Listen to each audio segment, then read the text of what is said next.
Hi friends, இன்றைக்கி பார்க்க போகிற ரிவ்யூ என்னென்னு பார்த்தீங்கன்னா, ஓ மை கோஸ்ட்டுங்கிற படத்தை ரிவ்யூ தான் பார்க்க போகிறோம். இந்த படத்தை ஒன் டைம் பார்க்கலாங்க, அதுவும் சலினியோனுக்காக பார்க்கலாம். இந்த படத்தை இந்த காஸ்மோரா படத்தை பாதியும் இருட்டறையில் முரட்டு கொடுத்து படத்தில் பாதியும் காப்பி பண்ணி போட்ட மாதிரி தான் இருக்கும்.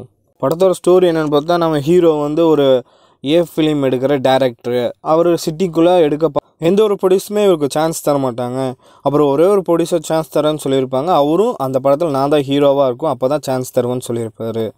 அவர் ஒரு ஹாஸ்பிட்டலில் பேஷண்ட்டாக இருப்பார், அங்கே பாருங்கன்னு சொல்லியிருப்பார். அங்கே போய் பார்த்தா இவரோட கேர்ள் ஃப்ரெண்ட் தான் அங்கே நர்ஸாக இருப்பார். பார்த்தா ஒரே ஷாக் ஆயிரும். அப்புறம் 2 பேரும் அப்படி இப்படி பேசி பிரிஞ்சிருவாங்க. அப்படி இப்படின்னு இதாகுங்க, கதை அப்படியே ஒரு மாதிரி போகும். அப்புறம் வெட்டிக்கிளி பாலா வருவார், அவர் மந்திரவாதியாக வருவார். அவர் பேய் இவங்க வீட்டுக்கு ஏவி விடுவாங்க. அந்த பேய் இவங்க கேர்ள் ஃப்ரெண்ட் மேலே ஏறிடும். அவங்க நம்ம சலினியோன்னு இருக்கிற கிராமத்துக்கு போவாங்க.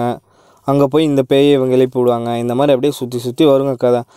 முதல்ல திரும்பி சலினியோனை எழுப்புவாங்க. எதுக்கு எழுப்புனாங்கன்னே தெரியாது, திரும்பி அவங்கள அடைச்சிருவாங்க. சொல்லிக்கிற மாதிரி சீன்ஸில் எதுவும் இருக்காதுங்க. பட் சலினியோனுக்காக ஒரு டைம் பார்க்கலாம். ஓகே ஃப்ரெண்ட்ஸ், தேங்க்யூ, பாய்.